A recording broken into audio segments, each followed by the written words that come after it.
Perjalanan hidup adalah sebuah keharusan. Keharusan yang penuh misteri meski ribuan tahun boleh berjalan. Dalam perputaran waktu, kita harus menangis, harus tertawa, harus tinggal dalam kesepian, pun harus di dalam kefanaan. Tak dapat dipungkiri, Tuhan sendiri mengizinkan keharusan itu untuk tetap tinggal dalam hidup umatnya. Lalu apa yang dapat kita perbuat atas keharusan untuk hidup? Ada yang memilih untuk bertahan, ada juga yang memilih untuk menyerah, ada yang memilih untuk diam, tapi ada juga yang memilih untuk bergerak.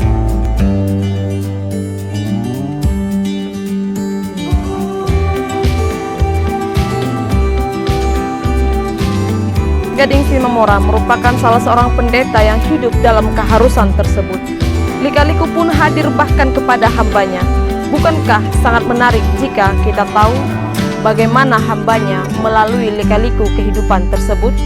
Mari kita saksikan podcast cerita HKBP 24 bersama Pendeta Gading Simamora MPH.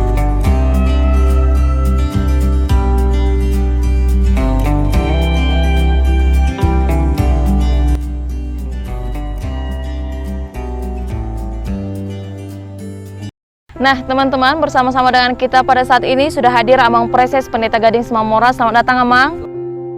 Nah, untuk kita sama-sama tahu, Amang Pendeta Gading Simamora merupakan salah satu preses terpilih dalam Sinode Godang ke-65 HKBP tahun 2020 dan saat ini sedang menjabat sebagai preses di Distrik 24 Tanah Jawa. Jadi sebelum kita jauh membahas Amang tentang pelayanan, terlebih dahulu kami mau tahu dulu bagaimana sih masa mudanya Amang sampai akhirnya Amang bisa nih menentukan bahwa ya saya mau jadi sekolah teologi dan akhirnya menjadi seorang pendeta gitu. Terima kasih Neti. Berbicara masa muda, berbicara tentang cita-cita, sesuatu yang tak mungkin rasanya jadi seorang pendeta. Karena lingkungan sekitar tidak mendukung untuk menjadi seorang pelayan ya, apalagi terlebih jadi seorang pendeta. Karena di tempat kita tinggal itu rata-rata memang kehidupan yang keras, lingkungan sosial yang tidak mungkin lah. Karena daerah Mandala itu dulunya dari kita kecil terkenal daerah yang sedikit tanda kutip agak sedikit anarkis ya. Orang berandalan, anak-anak nakal. Jadi sesuatu yang nggak pernah terbayangkan. Tapi satu hal yang menarik, setelah saya tamat SMP itu loh, saya diminta oleh orang tua untuk masuk ke seminari sekolah guru huria. Tanpa ada pembantahan, ya kita ngikut aja, ngikut arus, karena ada prinsip nggak mungkin orang tua ngarahkan kita ke tidak arah yang jauh lebih baik buat masa depan kita. Kemudian kita masuk ke situ, jauh pasak dari tiang. Jauh pasak dari tiang, nggak seperti yang saya bayangkan. Orang sekolah masuk ke seminari itu kita ngelihat sesuatu yang sangat indah di dalamnya, yang tidak akan kita temukan di keseharian kita, tapi ternyata berbanding terbalik ketika kita masuk di dalamnya. Terkadang ada rasa yang membuat kita kecewa, tapi setelah kita jalani, ternyata itu membentuk pengalaman baru dalam hidup kita, bahwa apa yang kita bayangkan tidak sesuai dengan keinginan kita, ternyata itu mungkin cara Tuhan untuk membentuk karakter kita, kepribadian kita, membentuk mental kita juga. Dalam perjalanan selanjutnya masih panjang, saya juga pada akhirnya tidak menyelesaikan karena ada sesuatu hal yang terjadi pada saat itu. Kalau saya tidak salah sekitar tahun 88, 87 saya masuk, 88 pada saat itu ada satu peristiwa yang nggak perlu saya ungkapkan secara gamblang, tapi pada saat itu akhirnya saya meninggalkan sekolah guru huria dan sempat juga sekolah di sekolah guru huria yang dibuka oleh Pak Retreat di Silaban, itu juga saya tinggalkan. Dan pada akhirnya saya harus kembali ke Medan untuk melanjutkan sekolah. Akhirnya saya masuk ke Sekolah Pendidikan Guru Agama Kristen di Medan dan menyelesaikan pendidikan itu tahun 90. Hingga saat itu juga tahun 90 saya juga sempat kerja di pertambakan udang. Jadi cita-cita mau jadi pendeta, cita-cita menjadi seorang pelayan itu nggak pernah terfikirkan lagi. Dalam pikiran saya, dalam mindset saya pada saat itu, ya udah saya kerja sebagai karyawan swasta di mana aja perusahaan yang bisa menerima. Itulah cerita masa mudanya ya. Ya, jadi seperti yang Amang sampaikan tadi, Amang itu yang pertama Amang besarnya di Mandala, Medan ya, Mang. Anak Medan banget nih. Benar, Ya. Jadi kan biasanya anak Medan preman banget nih, Mang. Juga. Mungkin di antara preman saya yang paling baik kali. Nah, yang kedua kan Amang 2 kali mengikuti perkuliahan di sekolah guru, Mang. Gitu. Jadi, nah dua-duanya kan, satu Amang tidak menyelesaikan, yang kedua Amang menyelesaikan ya, Mang. Kemudian sesudah selesai ternyata Amang tidak juga menjalani untuk menjadi pelayan gitu kan, sebelum akhirnya Amang memutuskan diri Amang untuk sekolah teologi nih di STT Pematang Siantar ya, Mang ya. Nah, apa sih motivasi Amang akhirnya sesudah 2 kali nih, Mang, Amang gagal menyelesaikan, kemudian menyelesaikan tapi tidak melanjutkan. Motivasi Amang kembali sesudah Amang bekerja untuk, wah saya harus nih sekolah teologi. Apa sih, Mang, selain tadi yang seperti Amang sampaikan atas dasar nasihat orang tua ya, Mang gitu. Kalau dari diri sendiri gitu, Mang? Betul. Dan saya juga nggak tahu kalau saya sebutkan itu panggilan dari diri, saya juga nggak bisa jawab kalau itu keinginan ataukah panggilan. Ketika saya menyelesaikan Sekolah Pendidikan Agama Kristen atau PGAK tahun 90, saya kerja di tambak udang. Kemudian saya asik dengan pekerjaan saya, dan pada saat itu sudah punya posisi lumayan walaupun masih 3 bulan, tapi saya terus dipercaya menjabat salah satu jabatan di situ. Kemudian bapak saya datang ke kerjaan, saya ditawarkan untuk kuliah. Ditawarkan untuk kuliah, di mindset saya itu kuliah apa yang mau saya ikutin. Sementara untuk menjadi seorang guru itu saya nggak pernah berkeinginan. Kemudian untuk menjadi seorang pegawai juga tidak memungkinkan karena latar belakang pendidikan itu kan sudah terjurus ke guru agama Kristen.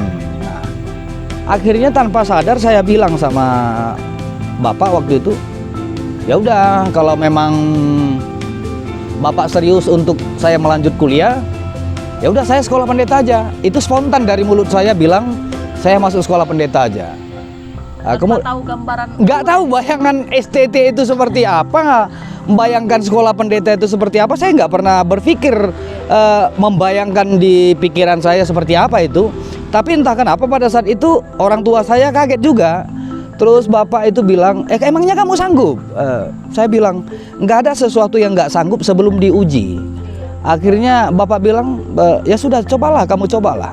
Nah, dari situ saya berpikir, saya harus mempersiapkan diri. Ketika saya ke Siantar, saya bawa berkas-berkas, saya sampai di STT itu, ternyata penerimaannya sudah tertutup. Nah, itu yang paling bikin kecewa lagi di situ, bahwa saya mau mendaftar itu, ternyata penerimaan mahasiswa barunya sudah tertutup. Bahkan yang sudah ujian di gelombang pertama itu sudah pengumuman. Nah, akhirnya saya sebenarnya dengan berat hati kecewa pulang, keluar dari kantor TU. Tapi sebelum saya keluar dari gerbang STT, itu pegawai TU itu panggil saya lagi. Nah, panggil lagi, saya diajak ke kantor, ditanya lagi, dan ketemu dengan almarhum Mamang Pendeta Dr. BH Situmorang. Ya, waktu itu beliau menjabat sebagai Ketua Puket 2. Beliau tanya, akhirnya saya jawab semua. Akhirnya saya disuruh untuk periksa kesehatan ke Rumah Sakit Balige. Sorenya saya singgah lagi menyerahkan berkas. Kemudian 2 minggu kemudian datang telegram dari STT HKIP. Setelah telegram itu nyampe ke rumah, kemudian bapak datang ke tempat kerjaan, nyampaikan ini ada telegram dari STT. Terus telegram itu saya baca, saya kaget karena ada panggilan untuk ngikutin ujian 2 minggu setelah surat itu saya baca. Kemudian akhirnya tanpa berpikir panjang saya minta sama bapak, Pak, itu di kamarku itu ada buku ini, tolong diantarkanlah besok ke tempat saya kerja. Oke, itu terjadi. Nah, yang bikin saya Deg-degan itu karena masih 4 bulan masih kerja, kan sesuatu yang tidak mungkin minta cuti kan, namanya juga karyawan baru. Tapi waktu itu kepala perso kami, Ibu Sinambela, kebetulan tetangga rumah juga, saya minta izin.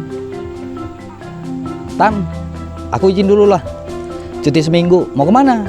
Mau testing? Testing kemana? Sekolah pendeta. Wah, kaget gitu loh. Kamu betul nggak mau sekolah pendeta? Loh iya Tan, ini mau testing ini loh. Saya tunjukin surat telegram itu, kemudian beliau bahagia karena nggak pernah kebayang dari kampung kami itu ada seorang anak yang kepingin jadi seorang pendeta gitu loh, masuk ke sekolah tinggi teologi. Akhirnya saya dikasih izin, ya itulah saya berangkat ke Siantar. Sampai di Siantar semua berjalan sebagaimana mestinya sampai kami ngikutin ujian. Yang paling seru itu ingat waktu mau pengumuman, hari itu pas hari Sabtu kami diumumkan bahwa pengumuman itu akan diumumkan sekitar jam 10 atau jam 11. Tapi sampai setengah 12 itu pengumumannya nggak keluar-keluar. Saya ingat betul ada teman Amran Sinurat namanya, dari Toba beliau. Kami kenalan di situ, kemudian saking laparnya kami niat, ayo kita makan dulu keluar. Nah, akhirnya kami makan keluar. Di Palapa itu ada rumah makan Batak di samping Polsek. Kami makan berdua di situ sambil ngobrol. Akhirnya setengah 1 kami balik lagi ke kampus. Balik ke kampus sudah sepi. Nah, udah sepi kami kaget karena nggak ada lagi teman-teman yang ngikutin ujian itu ada di situ.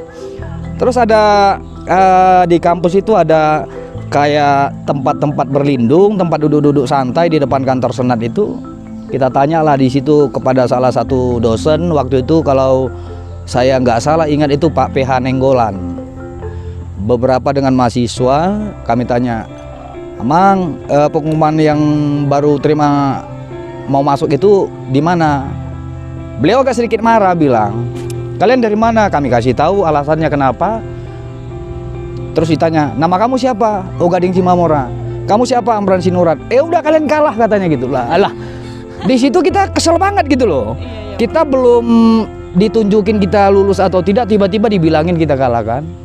Akhirnya kita disuruh diarahkan ke aula melihat nama-nama yang lolos. Puji Tuhan kami bangga berdua, bangga bahagia karena di dalam daftar itu ada nama kami berdua. Nah, akhirnya kami jumpain lagi, terima kasih Pak, kami menang. Sampai ketemu di STT HKBP begitu dengan bangganya. Nah, akhirnya ya kita say hello, kami balik lagi pulang ke tempat masing-masing. Seminggu kemudian baru kita masuk asrama. Yang membuat saya bilang itu luar biasa, beliau itu Amran Sinurat almarhum ternyata jadi teman satu kamar gitu loh. Teman satu kamar, kami ditempatkan di barak E5. Akhirnya kami, ya sudah saya di bawah, kamu di atas lah, saya bilang gitu. Akhirnya kami satu ruangan di dalam asrama itu sampai berjalannya masuk ke perkuliahan. Itulah perjalanan saya masuk saat masuk ke STT HKBP. Ya, sesudah 2 kali gagal, tapi ternyata Amang justru menemukan panggilan itu dari diri sendiri gitu, Mang. Itu kan sebuah perjalanan yang luar biasa, Mang. Karena biasanya nih, Mang, di anak-anak muda kan, gagal sekali udah nggak mau mencoba lagi, Mang. Nah, Amang ini udah 2 kali gagal atas dasar orang tua. Nah, kemudian Amang menemukan jalan sendiri atas keinginan diri sendiri, itu yang luar biasa ya. Dan mungkin akan menginspirasi oleh teman-teman muda yang menyaksikan. Iya. Karena kita nggak tahu, kalau dibilang suatu misteri, ya itulah misteri Tuhan. Kita mau jadi apa itu, walaupun kita jalani jalan yang diarahkan, walaupun kita ikuti jalan yang ada di dalam pikiran kita, terkadang setelah di tengah jalan semuanya bisa buyar karena mungkin sesuatu yang kata Tuhan kamu nggak ke situ gitu loh. Makanya saya bilang saya bersyukur, saya salah satu anak yang bersyukur kalau Tuhan bisa buat saya jadi seorang pendeta sampai saat ini.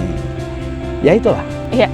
Mudah-mudahan banyak nih, Mang, teman-teman calon pendeta yang merasa bersyukur juga dipilih Tuhan gitu loh, Mang. Supaya tidak ada yang merasa melarikan diri dari panggilan, Mang, supaya tetap di jalannya. Itu yang salah.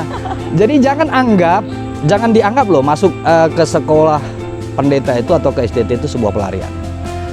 Saya sangat mengatakan bahwa kalau kita masuk ke sebuah arah, kita anggap itu sebuah pelarian, saya rasa itu sesuatu yang salah ya.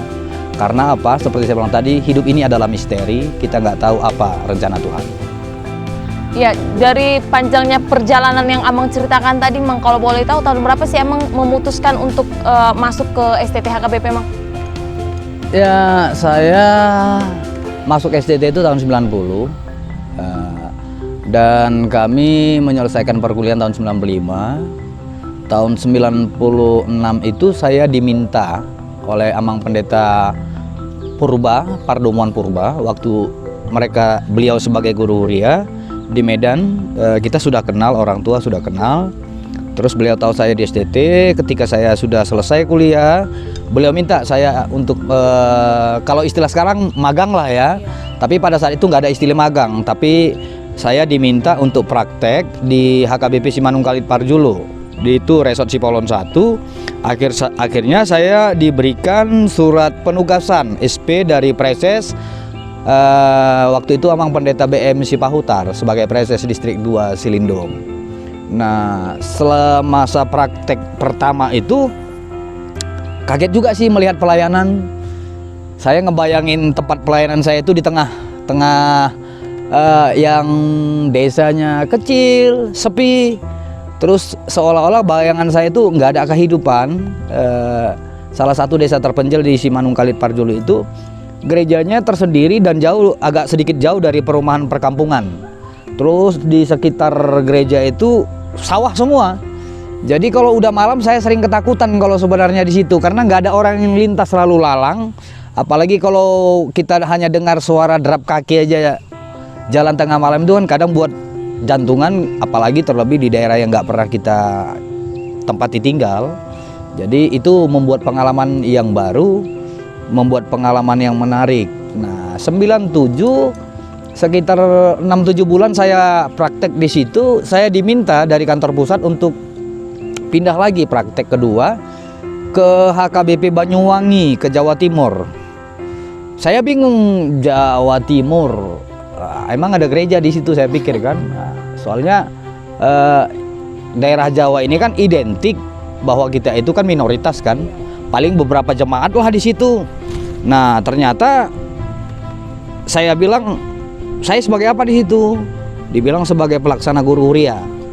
Akhirnya saya berangkat tahun 97 ke HKBP Banyuwangi dan sampai tahun 2001 saya di situ sampai saya menerima tahbisan tahun 98 sampai saya pendeta pertama. Ya cukup seru pelayanannya di situ. Serunya gimana? Jemaatnya sedikit, kita harus bisa mencukupkan diri dengan seberapa yang kita terima. Kemudian yang kita terima waktu itu sebagai calon pelayan itu dibandingkan waktu mahasiswa masih lebih banyak kiriman setiap bulannya waktu mahasiswa dibandingkan setelah kita menjadi seorang calon pelayan. Jadi di situ kita ditempa bagaimana mencukupkan diri dengan apa yang kita terima selama kita melakukan pelayanan. Dan luar biasanya Tuhan mencukupkan. Kalau saya bilang Tuhan mencukupkan, dan satu hal yang tidak pernah saya lupakan sampai hari ini dan bahkan mungkin sampai saya kelak meninggalkan dunia ini, pengalaman saya yang membuat saya termotivasi luar biasa itu seperti apa yang terjadi dengan Elia, itu juga terjadi dalam pengalaman pelayan saya sebagai seorang calon pendeta. Waktu itu peristiwa yang nggak bisa saya lupakan itu, saya hanya tinggal punya uang 2.000, sementara perjalanan pelayanan 2 minggu lagi saya harus baru bisa terima, saya bilang kesejahteraan saya lah. Terus saya berpikir bahwa yang 2.000 ini hanya sebagai persembahan untuk hari Minggu. Dan saat itu satu hari itu mulai pagi saya nggak bisa lagi masak air putih karena minyak di kompor itu nggak ada lagi. Kemudian saya harus tahankan nggak makan. Tapi pada saat sekitar jam 1 atau jam 2 ada keluarga yang datang menjumpai saya ke rumah dinas, keluarga Samosir. Beliau bawa gorengan. Ketika dihidangkan sama Inang Boru Tambunan di meja tamu, mirisnya untuk membuat segelas air putih pun tidak ada untuk tamu. Kemudian Inang itu panggil Amang itu dari belakang saya. Ternyata mereka lihat di dapur itu minyak tidak ada, kompor nggak bisa dihidupkan, air di termos tidak ada. Tanpa basa-basi mereka kembali duduk lagi. Ayo Amang dimakan gorengnya. Dalam hati saya nangis karena tamu saya datang memberikan segelas air putih pun saya nggak mampu gitu ya. Kemudian akhirnya beliau dengan basa-basi, Amang kami harus pamit karena baru ditelepon sama si Boru untuk jemput ke terminal. Saya paham betul alasan itu, tapi saya juga nggak bisa menolak permintaan beliau. Akhirnya mereka keluar dari rumah, sampai di halaman itu sebelum mereka masuk mobil, Amang dan Inang itu bilang, Amang tolong dibantuin. Akhirnya apa? Yang luar biasa itu diturunin beras satu sak, timbang-timbang 10 kilo, kemudian diturunkan telur 2 papan, diturunkan minyak bimoli yang 1 kiloan, kemudian gula, kopi. Setelah ini semua masuk ke rumah, sebelum mereka kembali dikasih lagi saya amplop. Itu yang saya bilang tadi, tak terukur Tuhan itu punya rencana seperti apa dalam hidup kita. Saya nolak kebiasaan pendeta, walaupun hati kecil saya kepingin nerima itu. Akhirnya nggak bisa saya tolak karena saya dipaksa sama Amang Samosir. Udah Amang diterima, ini ada rezeki yang kami dapatkan katanya. Akhirnya saya terima amplop itu. Begitu beliau saya hantar keluar dari gerbang komplek gereja, saya tutup gerbang, saya masuk ke kamar, saya nangis jujur. Di dalam doa saya di kamar ini saya bilang sama Tuhan, Tuhan hari ini saya berjanji, saya nggak akan pernah bertanya kemana Tuhan tempatkan saya, dan saya tidak akan pernah bertanya berapa banyak yang saya terima sebagai pelayan.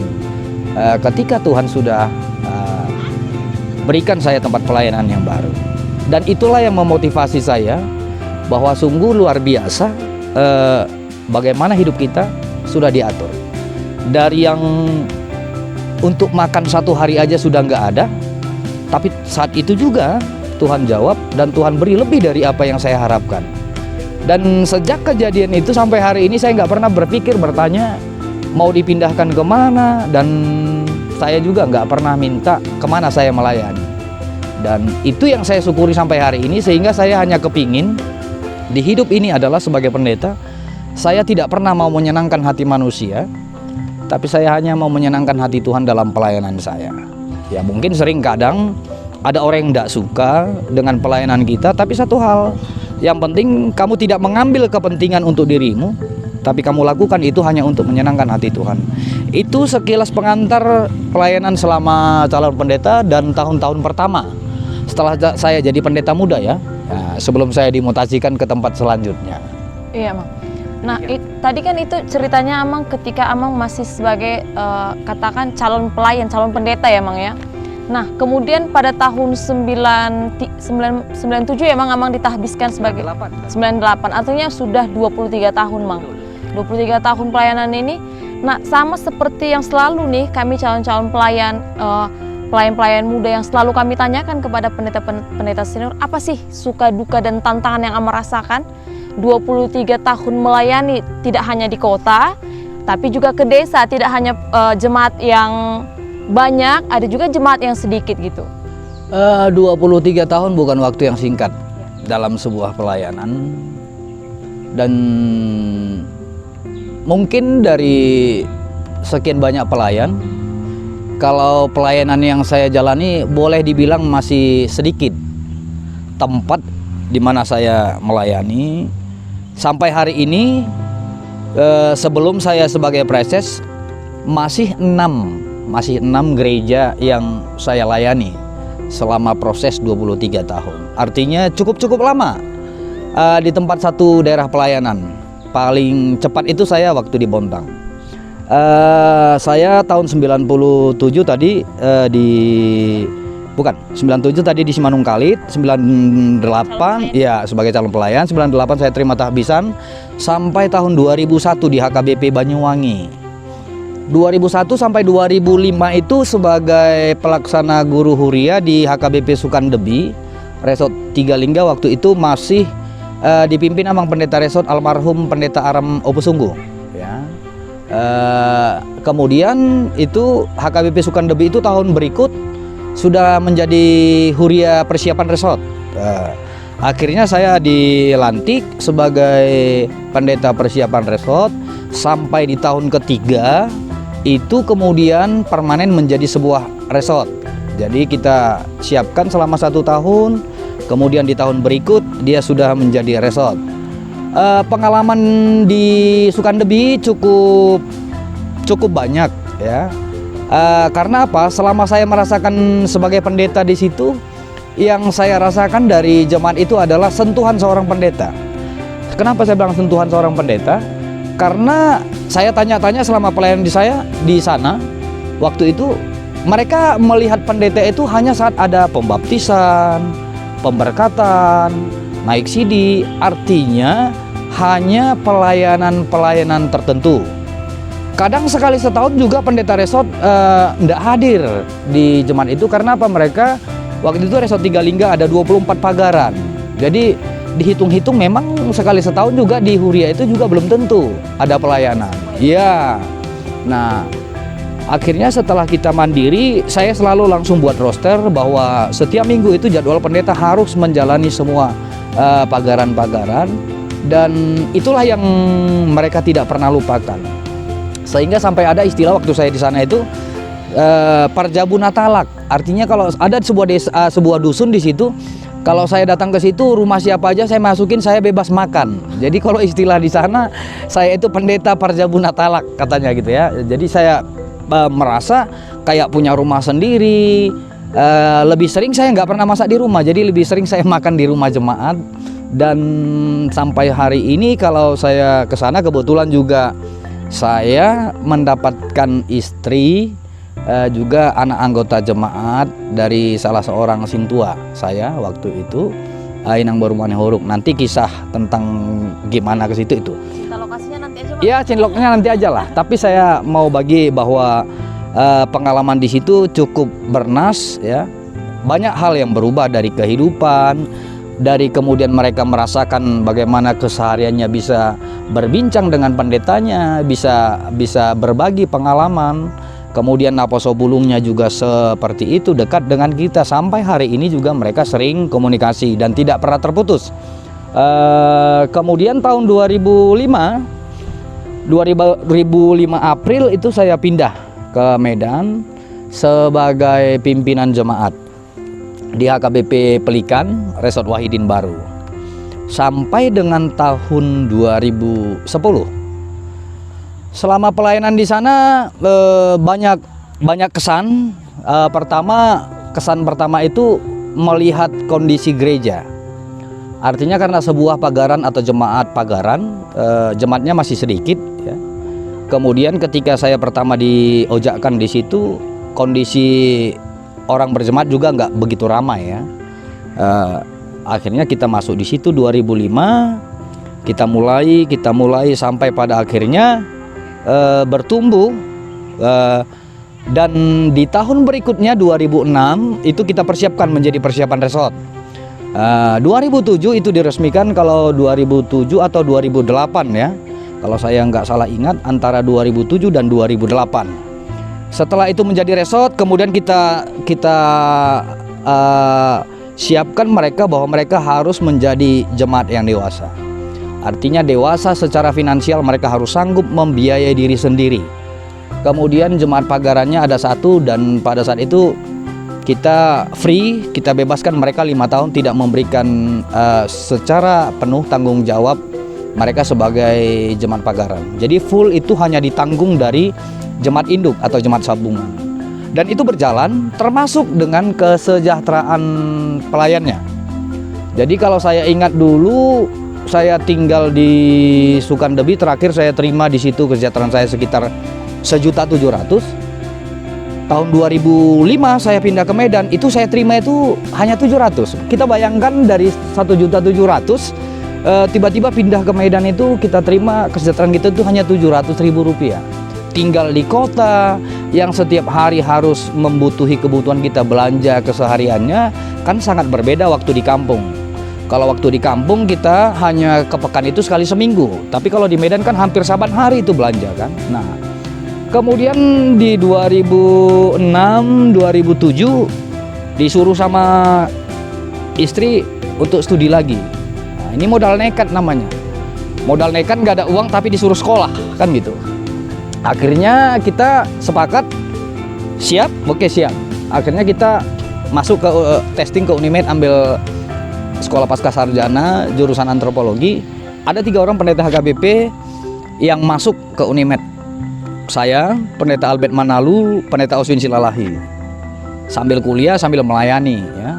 Dan asik pada saat itu karena Naposo Bulung kita juga aktif ya.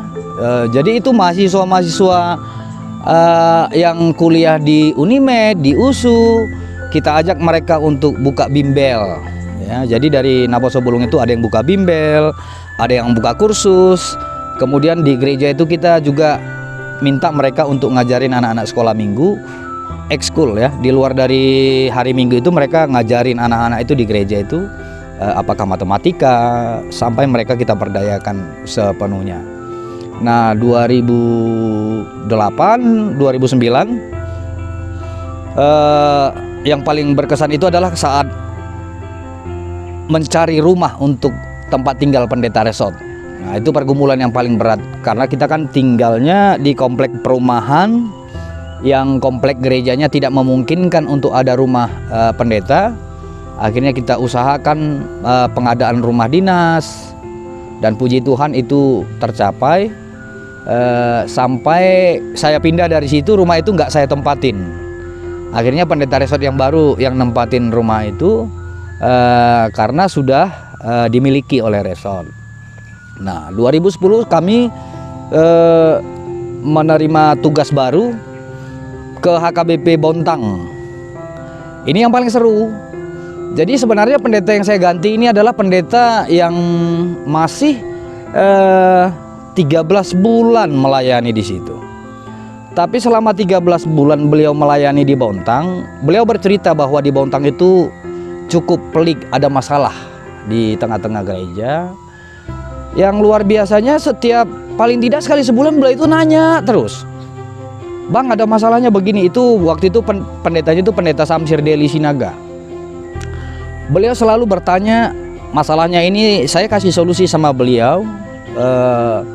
Ternyata dalam waktu 13 bulan itu beliau sudah menyerah. Artinya menyerah secara mental juga sudah merasakan begitu beratnya pelayanan yang dia hadapi. Dan tiba-tiba saya di luar dari apa yang saya pikirkan itu, tiba-tiba saya dipanggil sama Eporus ke Siantar. Saya dikasih SK. Yang lucunya saya dikasih SK, dikasih tahu kalau saya harus menyelesaikan masalah di HKBP Bontang. Itu yang luar biasa dan saya ketawa dalam hati. Walaupun dalam pikiran saya dongkol. Kenapa? Saya diberangkatkan ke tempat daerah yang bermasalah.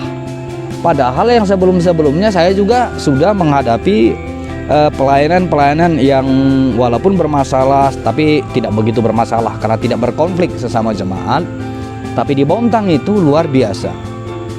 Kenapa saya bilang luar biasa? Ketika kami sampai di Bontang itu, waktu Pangojakonon itu yang paling berkesan itu.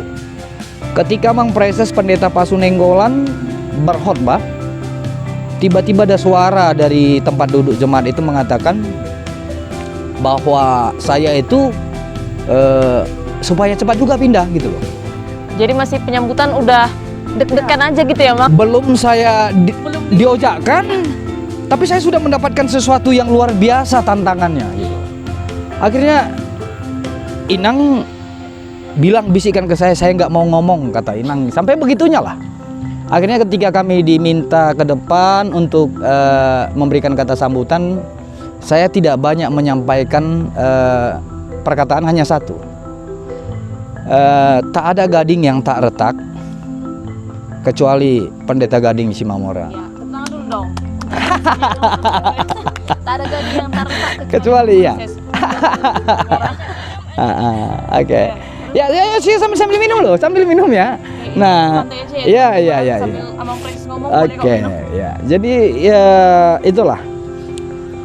Saya punya teman sepelayanan di sana namanya calon pendeta Rosmauli Boru Pasaribu. Kami sama-sama melayani, tapi setiap pelayanan itu penuh dengan tantangan karena sudah masuk suasana yang tidak nyaman. Saya bilang masuk ke suasana yang tidak nyaman karena kita serba salah karena ada terjadi pengelompokan baik di antara para halado, baik di antara jemaat. Padahal kita dalam prinsip pelayanan adalah melayani Tuhan, membuat suasana hati, kepercayaan iman jemaat itu bertumbuh.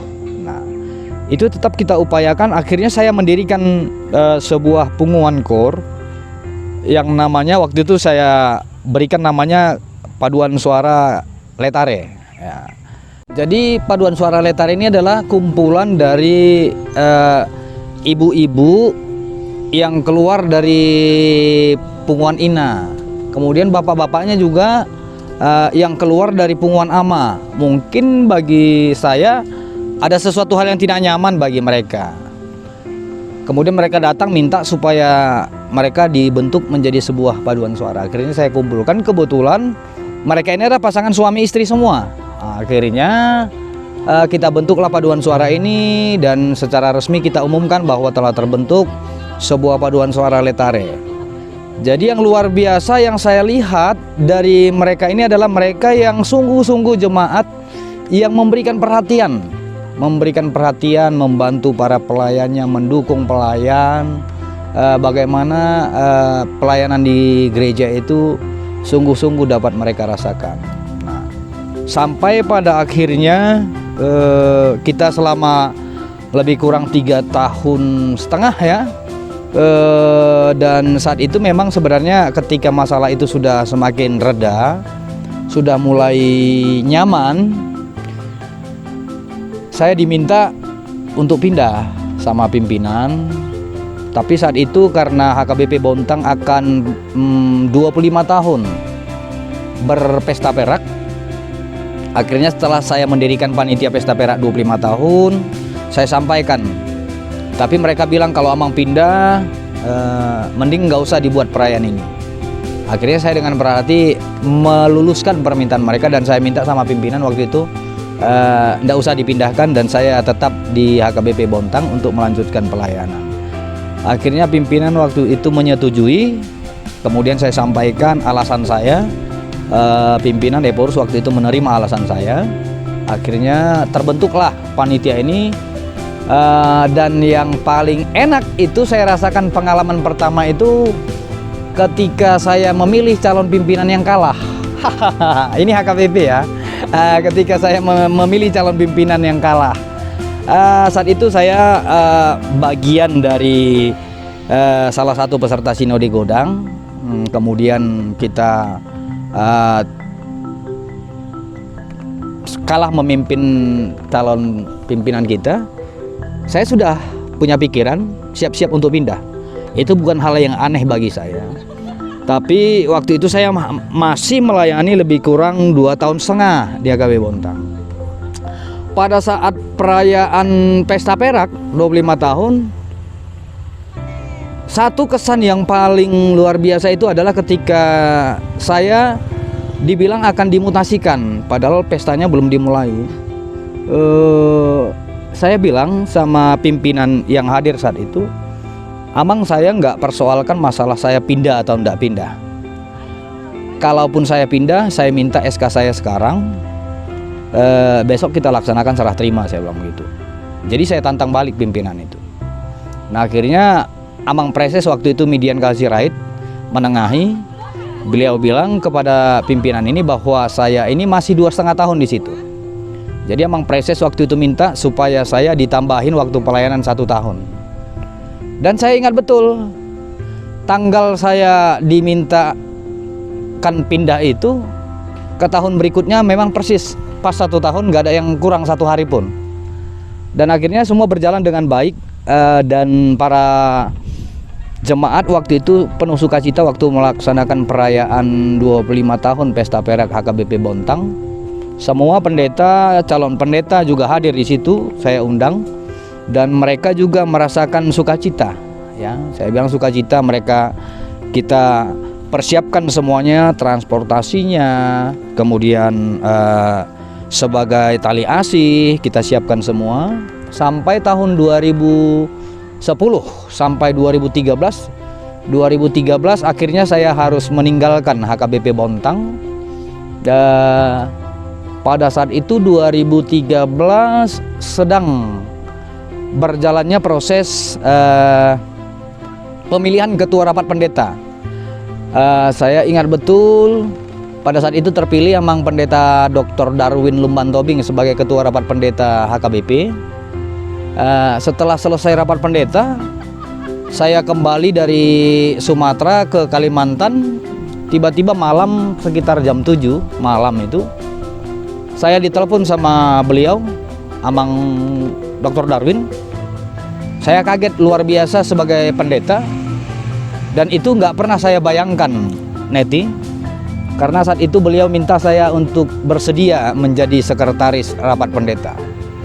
Saya diam sesaat dan saya nggak sanggup menjawab beliau. Saya hanya bilang, Amang, saya harus diskusi dengan Inang untuk memberikan jawaban ini. Besok pagi saya akan berikan jawaban. Jadi beliau bilang saya tunggu. Oke, malam itu saya telepon teman-teman. Nah, saya telepon ada abang senior saya telepon ada adik saya tanya mereka, saya dibilang begini, diminta Pak Darwin sebagai sekretaris, saya bilang begitu. Itu gimana? Akhirnya ternyata mereka ketawa-ketawa. Yang lucunya mereka ketawa, saya akhirnya paham bahwa itu adalah kerjaan mereka gitu. Tapi saya beruntung kalau saya bisa mendapat sebuah kepercayaan untuk menjadi seorang sekretaris rapat pendeta. Paginya saya telepon kembali Amang Dr. Darwin, saya jawab saya bersedia. Walaupun SK saya pada saat itu sudah datang dan minggu depannya harus dilaksanakan serah terima sebagai dengan pendeta resort yang baru. SK saya waktu itu sebagai pendeta resort di HKBP Resort Muara. Nah, dalam proses itu setelah kami laksanakan serah terima yang dipimpin Preses pendeta Baner Siburian, semua berjalan dengan baik sampai kami meninggalkan Bontang. Kesan yang luar biasa adalah bagaimana jemaat itu menghantar saya dari depan rumah dinas itu diiringi dengan air mata.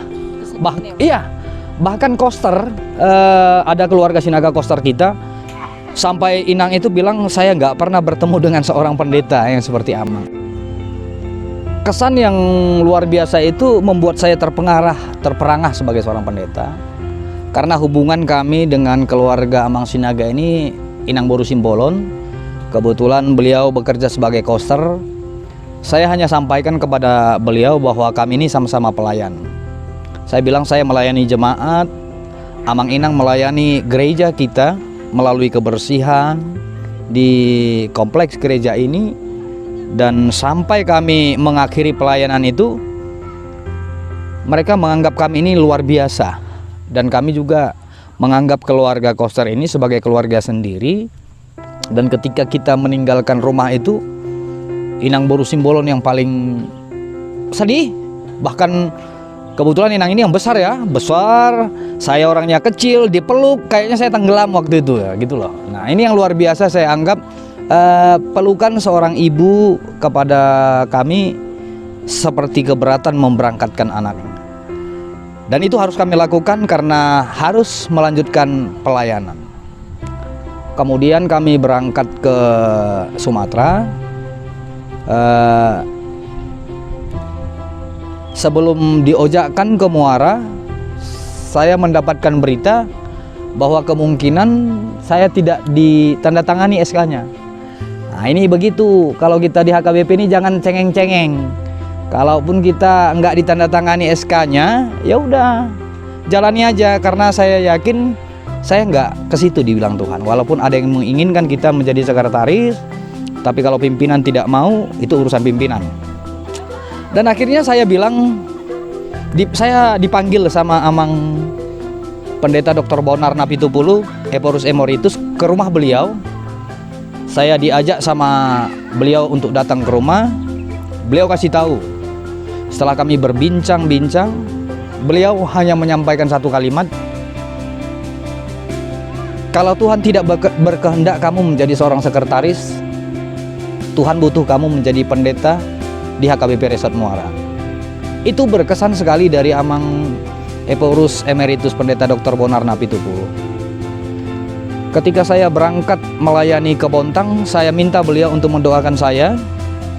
Dan ketika kami ke rumah itu, saya minta juga beliau mendoakan saya, supaya saya dimampukan melayani di HKBP Resort Muara. Akhirnya kami sebelum meninggalkan rumah beliau mendoakan kami.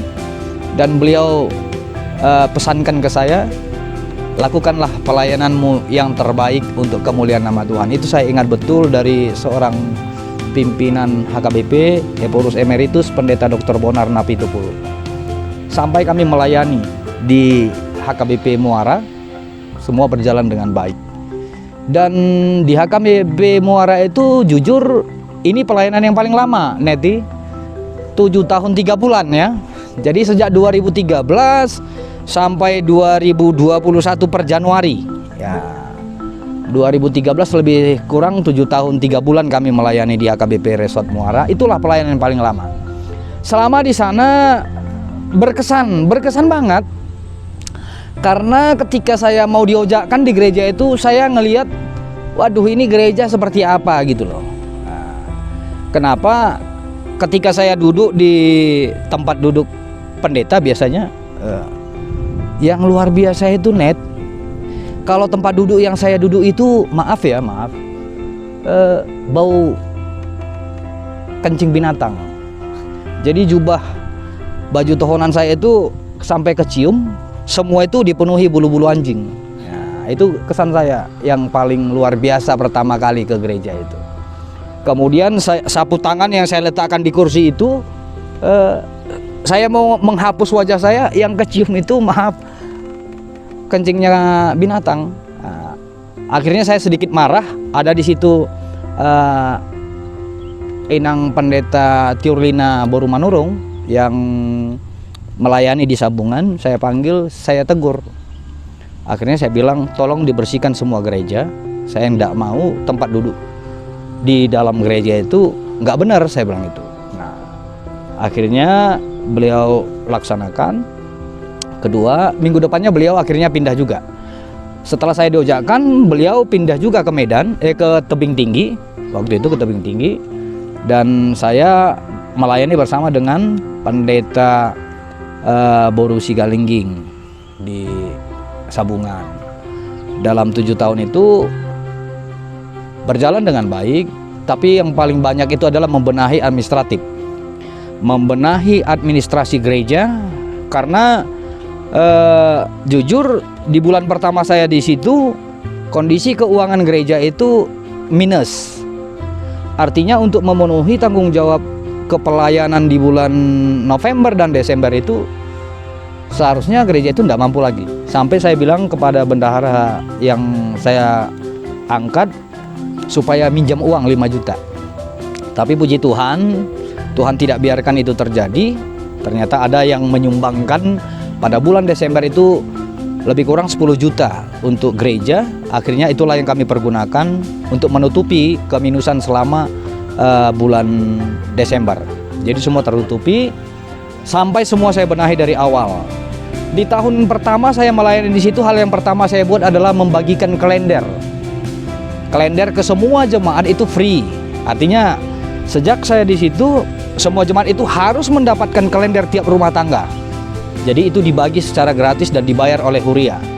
Kemudian membuat diakoni sosial kepada anak-anak yatim, kepada ibu-ibu janda, dan Itu berjalan sampai hari ini. Kemudian jemaat pagaran itu banyak juga yang harus kita benahi, masalah aturan, masalah periodisasi, itu tetap kita komitmen di dalam pelaksanaan aturan itu. Dan yang terakhir itu adalah membangun tempat sopo godang. Pembangunan sopo godang itu diawali ketika saya memulai sermon resort yang pertama. Dan saat itu kan sedang musim hujan di bulan-bulan November. Tiba-tiba tempat untuk kita melaksanakan sermon itu banjir, dan saya lihat tempat itu tidak layak karena bangunannya juga sudah bangunan tua, lantainya juga sudah dipenuhin air. Akhirnya kami tunda sermonnya. Kemudian di sermon itu juga saya sampaikan bahwa kita harus bangun tempat sermon yang baru di tahun berikutnya, tahun 2014 di pertengahan. Akhirnya itu kita bongkar sopo godangnya, kita bentuk panitianya, dan pada akhirnya bangunan itu baru selesai di tahun 2018 baru selesai bangunannya, karena banyak proses yang harus kita jalani. Pertama, kepanitiaan yang tidak jalan, kemudian penggalangan dana yang tertunda, sampai yang luar biasa saya pergi ke Jakarta untuk penggalangan dana pembangunan tersebut.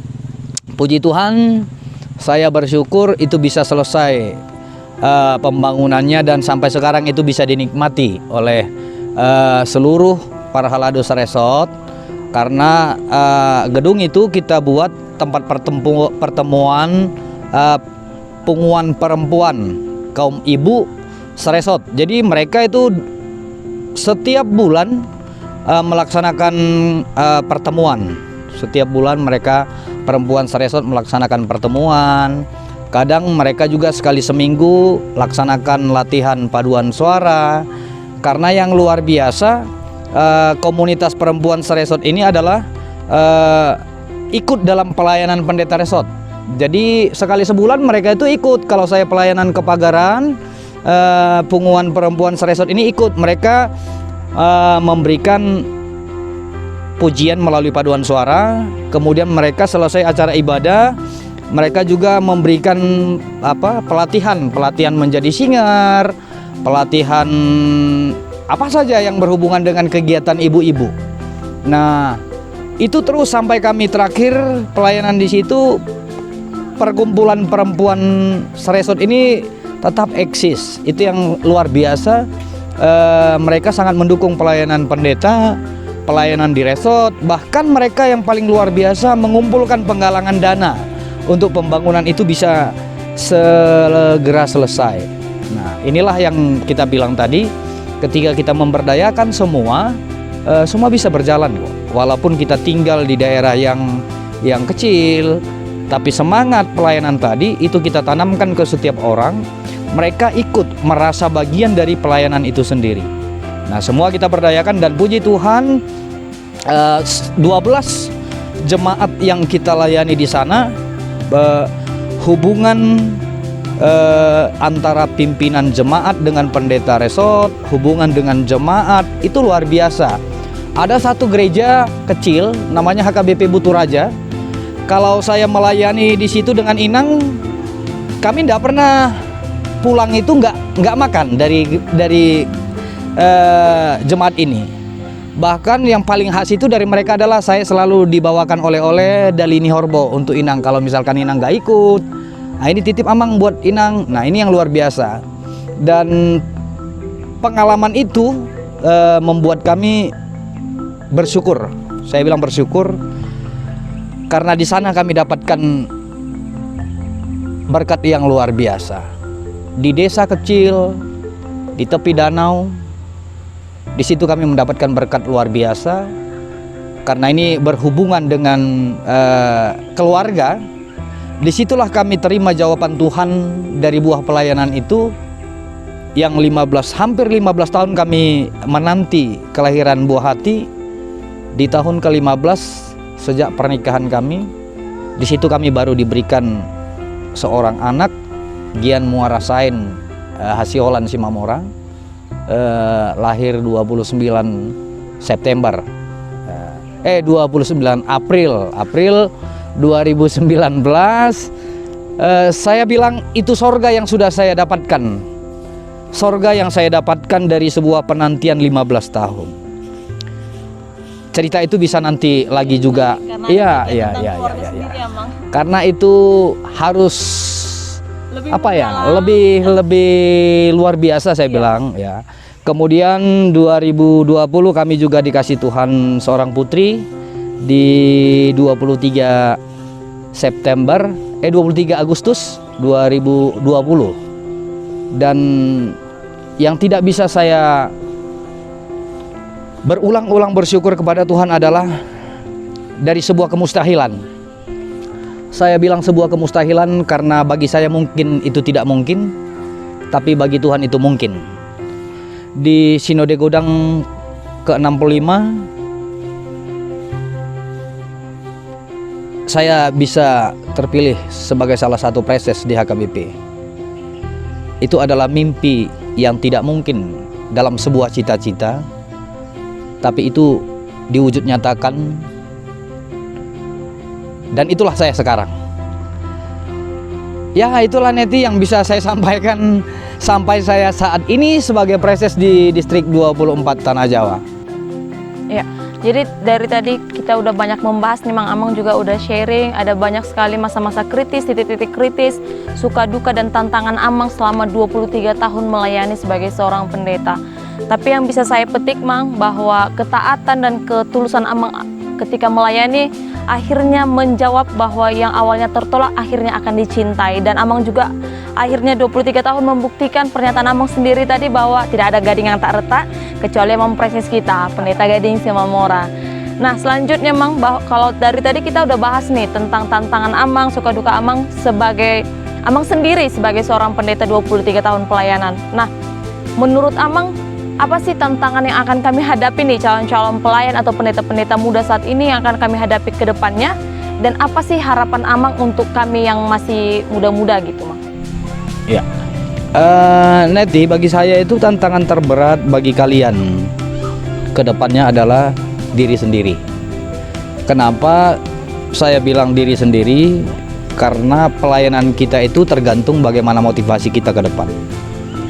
Karena tantangan zaman itu makin ke depan itu makin luar biasa. Pertama, paling tidak kalian harus menguasai IT. Yang kedua, saya melihat bagaimana kalian memaknai panggilan itu sebagai pendeta. Jadi pendeta itu jangan pernah kalian ukur dengan nilai. Artinya ukuran nilai itu berapa yang saya terima, apa yang saya dapatkan. Enggak. Lakukan pelayanan itu dari hatimu, jalani dengan sepenuh hati. Tantangan itu pasti ada. Karena dalam setiap hidup tanpa tantangan, hidup itu tidak nikmat. Nah, itulah yang membuat saya sendiri bisa sampai pada hari ini. Karena itu saya pahami bahwa panggilan Tuhan itu bukanlah panggilan yang sia-sia. Tuhan punya maksud, Tuhan punya rencana, sama seperti kalian. Walaupun saat ini kita di A, mungkin kita pada perjalanan kita nanti itu kita bisa pada posisi di B atau di C. Hanya satu, lakukan dengan segenap hatimu. Saya hanya ingat ketika saya dan Inang itu menerima satu nats dalam pemberkatan pernikahan dari 2 Timotius itu. Haringgason patuduhon habur jomi di bata, songon pangulan asotarila nama katahon hata hasitongani tigor. Itu sangat mengena ke hati. Artinya dalam pelayanan ini lakukanlah tegak lurus ke atas. Kita bukan menyenangkan jemaat, kita bukan menyenangkan pimpinan, kita hanya menyenangkan Tuhan dalam pelayanan kita. Karena pada akhirnya pertanggungan jawaban kita adalah kepada Tuhan. Ya, itu Neti yang bisa saya sampaikan sebagai motivasi buat kalian yang kedepannya akan menggantikan kami. Karena kami juga kepingin ngelihat kalian bisa lebih baik dari apa yang sudah kami kerjakan sampai saat ini. Sekian Eti. Ya, terima kasih ya Mang Preses yang sudah banyak sekali sharing dan bercerita ya Mang, dari awal Amang memutuskan menjadi sekolah teologi, kemudian menjadi pendeta, suka dukanya di dalam pelayanan. Kiranya yang Amang ceritakan tadi boleh menjadi motivasi juga, terutama kepada kami ini calon-calon pelayan dan juga pelayan-pelayan muda, untuk terus giat dalam pelayanan kami, menjalankan panggilan kami. Seperti yang boleh kami tangkap tadi, bahwa ketulusan dan ketaatan ketika melayani harus menjadi dasar kami ketika kami menjalani panggilan kami. Nah, selanjutnya teman-teman, kita akan membahas lebih dalam lagi dan kita akan terus berbincang dengan Amang Preses, terutama tentang keluarganya, tapi akan ada di sesi kedua. Sampai jumpa.